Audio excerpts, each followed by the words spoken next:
For today's Grimm adventure, we're going inside what's known as the Culver Hotel here in Culver City, California. It's got a very interesting past that's tied to both movies, as well as some celebrities, as well as some ghost stories. There we go, keeping this place grim. We found out about this place because I was doing some research on The Wizard of Oz, and it turns out back in 1938, all 124 Munchkins from the movie The Wizard of Oz stayed here while filming. Inside, below where we're standing, is a secret tunnel that led to the studios where they would go and film.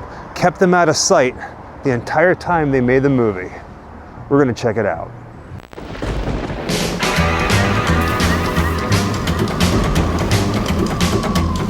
Wherever I come, bad luck just comes my way. Wherever I go, hard luck is that it stays. Good luck never stays a day. A bad luck's always coming my way. If it's you, when a knock comes at my door, if it's you, then I'll rush across the floor.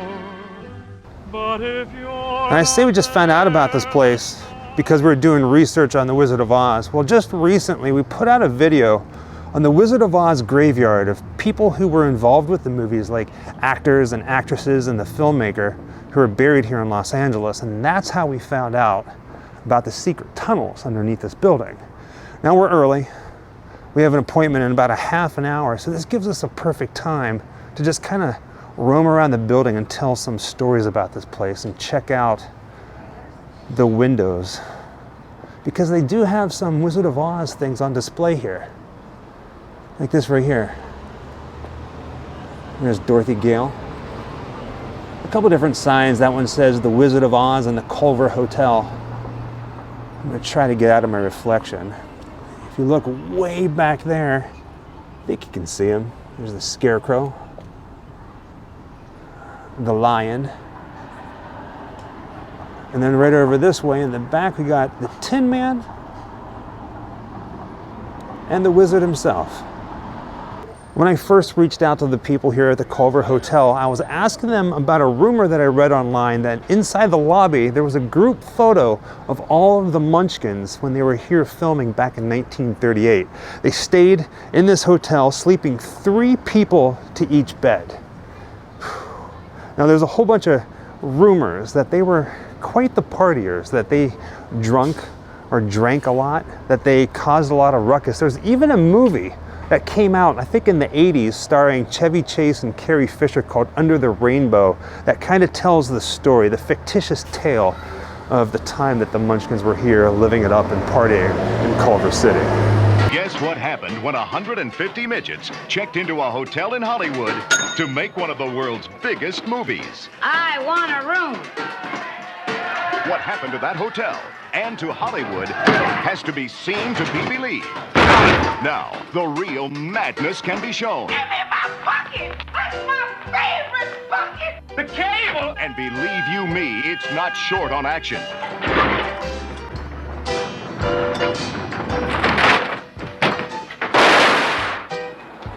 It's not short on danger. I could have held the elevator, sir. And it's not short on romance. Bruce Thorpe, United States Secret Service.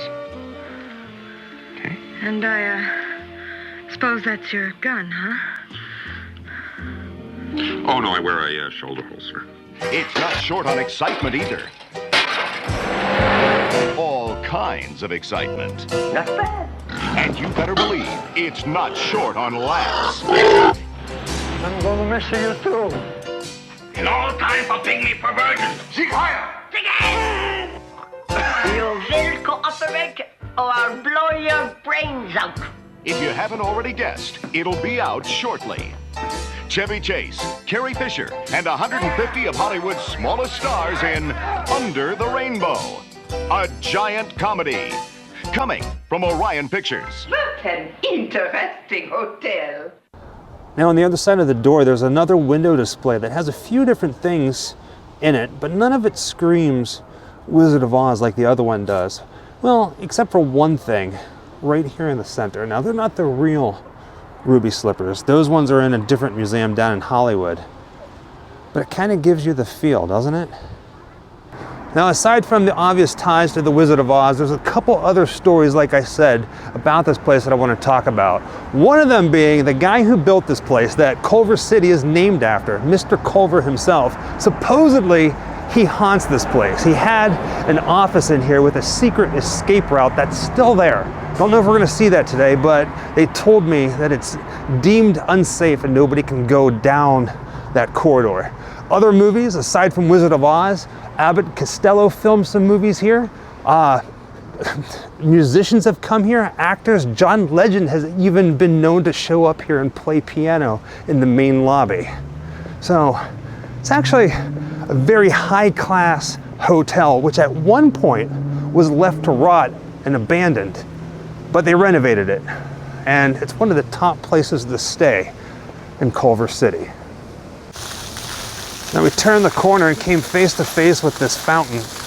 Now, to be honest, these fountains always freak me out because if you're not paying attention and you walk across that little area, there's no barrier. You're not paying attention, you're gonna get yourself wet. But I find this very interesting. The closer we get to it, it's a lion. Huh. Wonder if it has anything to do with the Wizard of Oz. This might be a little hard to see because of the sun, but on the other side of the building, Culver Hotel since 1924, shortly after city founder Harry Culver opened the landmark Culver Hotel, it appeared in several films throughout the golden age of comedy. Producer Hal Roach featured the building in his Our Gang, Charlie Chase, and Stan Laurel and Oliver Hardy comedies. I think I'm reading that correctly. The hotel is particularly prominent in his films Putting Pants on Philip, never seen it, and Leave and Laughin' with Laurel and Hardy. And pretty much right next to the fountain, there's a little bench where you can sit down commemorating Harry Culver and his wife. This is all really nice. I had no idea that this was here. Now here's something most people don't realize. When you think of old school Hollywood movies like The Wizard of Oz, they weren't even filmed in Hollywood. Instead, they were filmed here in Culver City. Back in the day, Culver City was the place you went to make your movies. A lot of the classics came from right here. Now it's about time for us to go in there and get our little tour and see what's left of those old Munchkin tunnels back from whenever they made The Wizard of Oz. But just look at this building. It is absolutely beautiful. It's hard to believe that at one point it was left to rot and decay. I'm glad they actually did something with it, and it's, you know, a place where you can go and stay and get a little bit of that old school Hollywood history.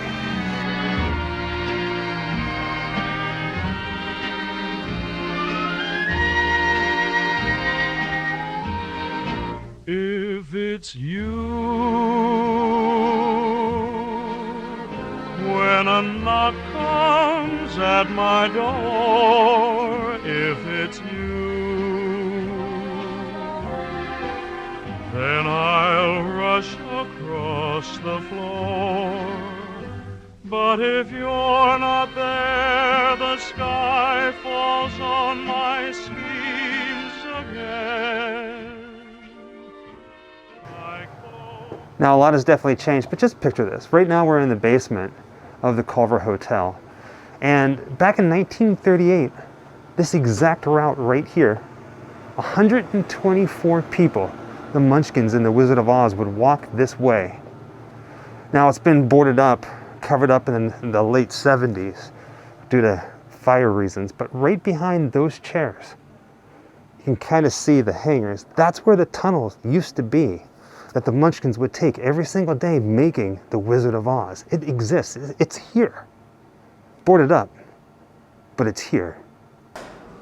Right now we're up on the second floor, walking to Mr. Culver's office. Now this door right here, you can kind of see it, let the camera adjust. This was his personal bank. They turned it into a bar. But right across from it, in this room, this is where his office was. Let me get over this way here. It's magnificent. Right now I'm standing where his secretary, her desk would have been.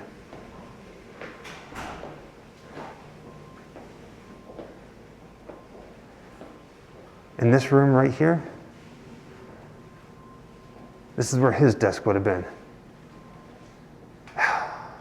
Gorgeous, gorgeous room. The ceiling is just, it's blowing my mind. There's even a picture on the wall that says Mr. Culver's private office. Harry Culver's. Yes, we do know that it was his office because these are his wife and his daughter. Oh man, that's cool. I saw the statues downstairs. We got a picture with it too, so. Right over here. It's our lovely Culver. Here it is, sitting with... And we're not going to walk down the steps, but this was his little secret passageway, so he can get out of the hotel undetected.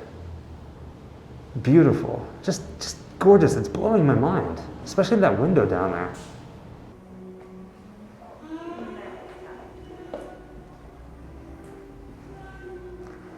So right now we're walking up the steps to the Velvet Lounge.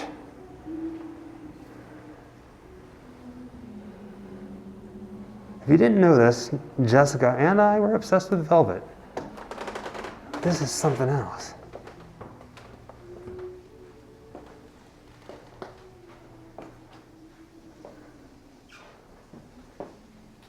Baby, this place is beautiful.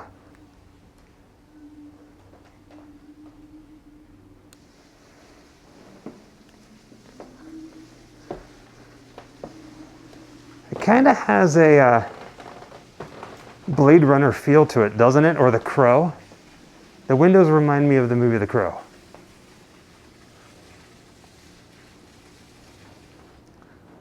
And then the birds, they remind me of Alfred Hitchcock. Look at that. I think you're right, Jessica. When we do our vow renewal, we have to rent this place out. This is just gorgeous.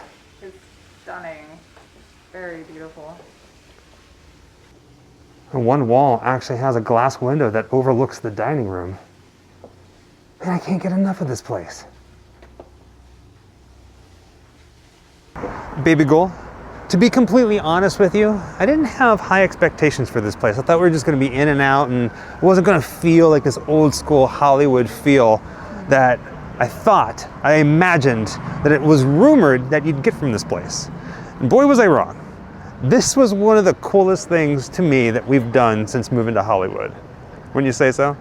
I expected to be a little awed by the architecture. It is a very lovely building. I didn't expect to fall madly in love with it.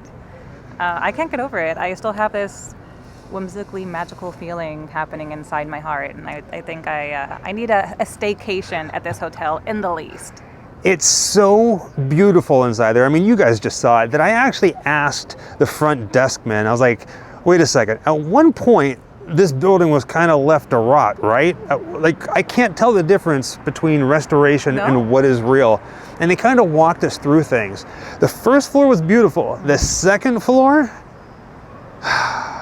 Culver's offices, the Velvet Room. We were married coming up on 5 years ago by the time you guys are watching this. And we got married in an historic square in Savannah, Georgia.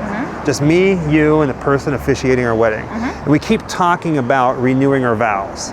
I think we found the place, right? The Velvet Room. I can't get over it. It's giving me daydreams and fantasies of decorations and wedding dresses, and yeah, it's kind of that feeling you get. It has a hold on me. I've been bewitched. What did you think about standing in, we often talk about walking history. What did you think about standing in the pathway that the Munchkins would have walked in order to go and film The Wizard of Oz? I'm very fascinated to know what their route would have been to get down there, because it's quite a bit of walking. And it's an old structure, so the steps are small and that sort, but the hallways are very tight. You know, for us, it's about shoulder to shoulder. I mean, 120 something people is a lot of people. 124, I think it was. Yeah. They all stayed here, and they slept 3 to a bed, like horizontally down, which is kind of strange, right? Now, we've spent a lot of time, we base our career, our life off of walking history. This to me is one of the coolest routes of history that we've ever walked. And because The Wizard of Oz is just one of those movies that you can just watch it all the time. Just absolutely love it. And with that being said, coming to you from the Culver Hotel in Culver City, California, the location, I'm gonna call it the secret tunnels of the Wizard of Oz. Thank you for watching. As always, happy Halloween.